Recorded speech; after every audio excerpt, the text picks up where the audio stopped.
Well, hello everyone. I'm back. I'm off work. It is not quite 6 o'clock. I'm really tired. I don't know what it is. It's just been a really exhausting week. Anywho, so I was going to shift gears a little bit today because I just wanted to talk about bands that only ever put out one album. And what made me think of that was because I've been listening to Postal Service today. I was listening to Owl City, and then I was like, I'm going to listen to Postal Service for a while.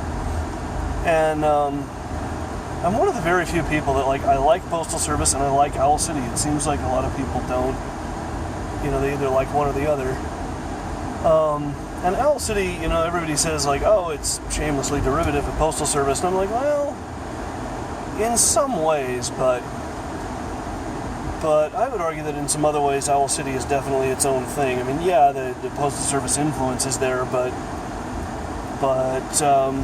you know, I wouldn't say that it's as derivative as everyone says. Anyway, that's not really what I wanted to talk about. Moreover, I just wanted to talk about, you know, Postal Service only ever did the one album. Right, I think that was in, 2003. They came out with this album called Give Up. And, you know, it's just from beginning to end, it's just a really great album. It takes a couple of listens. Postal Service does, you know, they're kind of interesting in that they're somewhere between synth pop and indie rock, and they go right up to that edge of doing the indie rock thing, and I just can't, you know, doing the weird atonal, arrhythmic indie rock thing. But they never quite cross that line, you know, and so it's one of the reasons I think they're really kind of brilliant, because they manage to walk right up to that edge without ever going over, and so, you know, on the one hand, you could kind of think of them as an alternative group, but you could also think of them as a pop group, and either label would probably work just fine, or, you know, you could argue that there's something in between those two, that they're not, you know, they're neither. So, you know, they did that one album, then they disappeared off the face of the earth and just went on to other things. And I know, the one guy, I guess, went off and did other things. I don't know. I can't remember how that all went. I know I've, you know, looked it up on Wikipedia and been like, hey, whatever happened to these guys? But it's interesting because some of the other bands I like, there's been at least two other bands that I can think of that kind of did the same thing. One was a band kind of around the same time. It was a group called Echo Image. They were, I want to say Norwegian, but they put out this one album, I believe in 2001, called Compuphonic, and they're a synth group. They're more, again, you know, what would I relate them to? It's hard to say. I mean, ABBA, obviously, but clearly Erasure inspired. They covered an Erasure song and did a very, very good job of it, I might add. But yeah, you know, and plus, what a cool band name, Echo Image. I really like that. I don't know why. Echo Image. It just works. It rolls right off the tongue, you know. But it's very, very synthy and upbeat and fast-tempoed, and just had a really interesting sounding. And again, just from beginning to end, this whole album, Compuphonic, it's called, just an amazing album from beginning to end. And then they kind of disappeared off the face of the earth. I remember right around 2005, 2006, stuff started surfacing on YouTube that was demo songs that they hadn't released. And so people thought, oh, they're probably working on a second album, and they may have been. But if they were, it never materialized. And so, yeah, they just put out this one great album, and then they disappeared. And it's really too bad, because everything of theirs I've ever heard just about, I've really, really liked. I mean, just every song they've done, even some of the remixes they did, just really amazing stuff. And they're one of those bands, you know, you kind of spend a lot of time going, gee, I wonder whatever happened to them. But we may never know, as the old saying goes. And I know they did some tours and stuff, probably mostly around Europe. But yeah, they just kind of disappeared into the abyss. And another band, and they're a much older band. There was this band called Zot, Z-O-T, and I think they were named after a comic book hero from relatively the same era. They put out a self-titled album. I want to say it was 83, but don't quote me on that. It was early 80s, you know.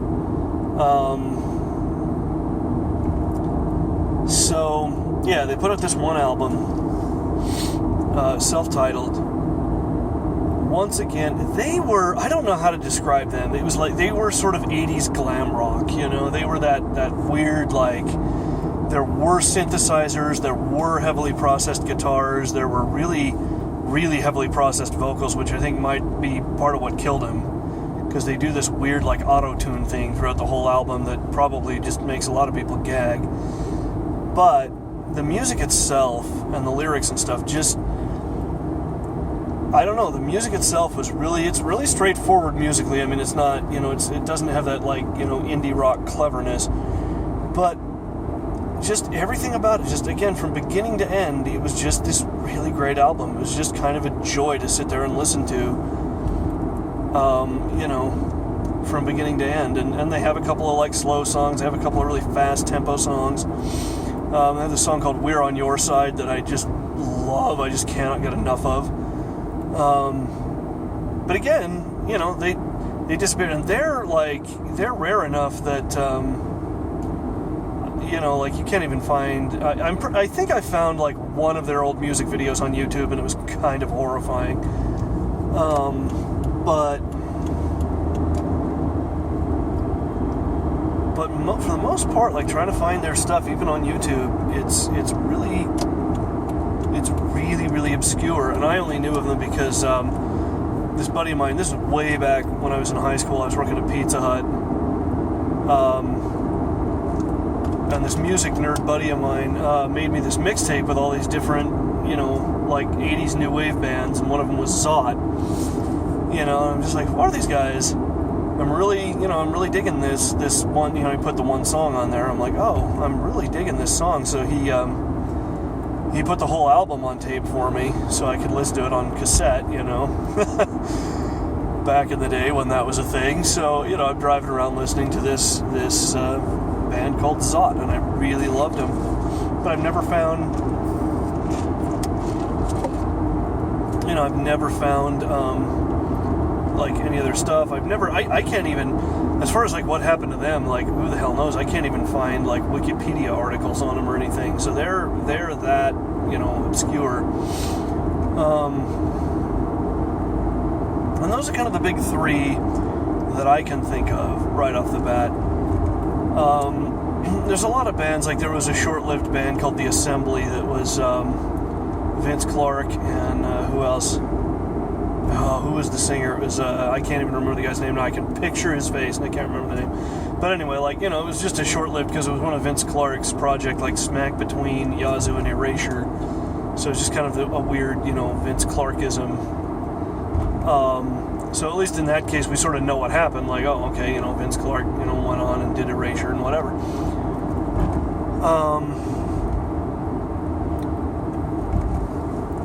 But yeah, like, and I don't know what it is with these bands that manage to get, you know, they manage to get that one album out there, and then it just disappears, you know, then you never hear from them again.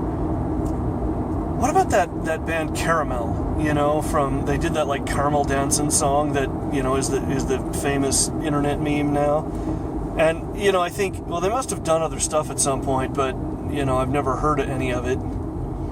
Or, you know, Guru Josh, who had that one crazy song, and then, you know, and I know he's done other stuff, but again, like, you know, God knows if I'm, like, at all familiar with it. It's all it's just such a weird thing to me, you know, like, what takes off and what doesn't, and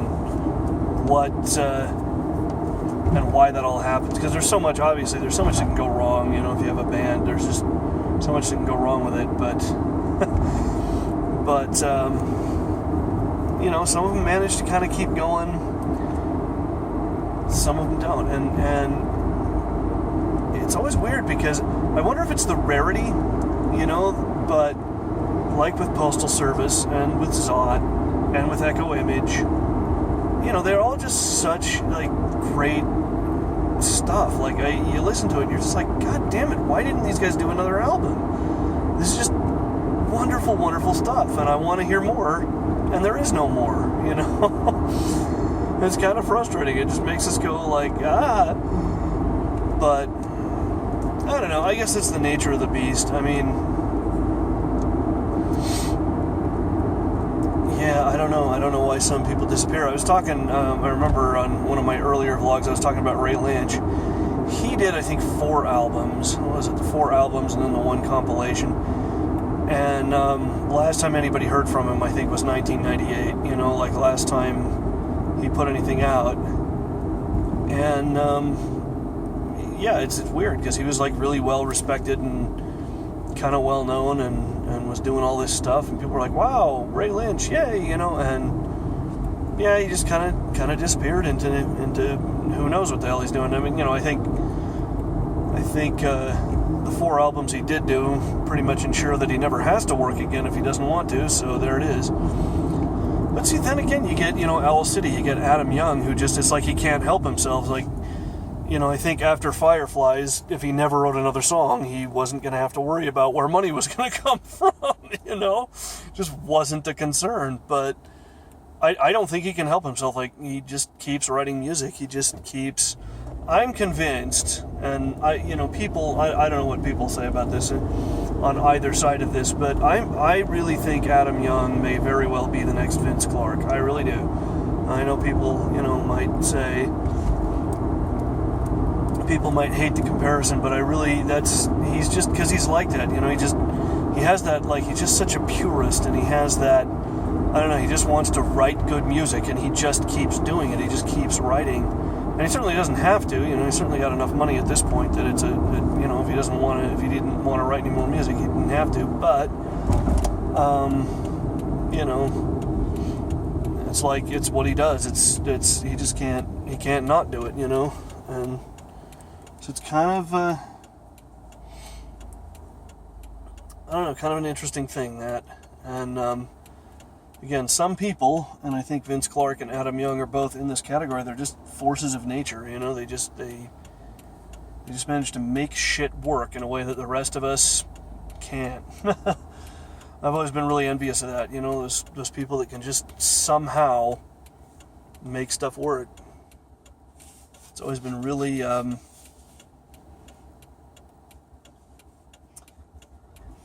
always been a dream of mine, to be able to be that, I don't even know what the word is, effective, I guess.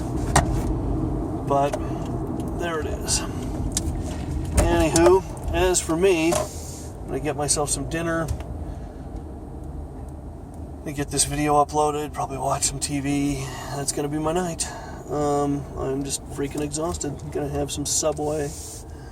I know I have Subway like freaking 3-4 nights a week. It's pathetic, but say lovey. Alright guys, that's going to do it for me. I am off tomorrow, so I will see you guys on Monday.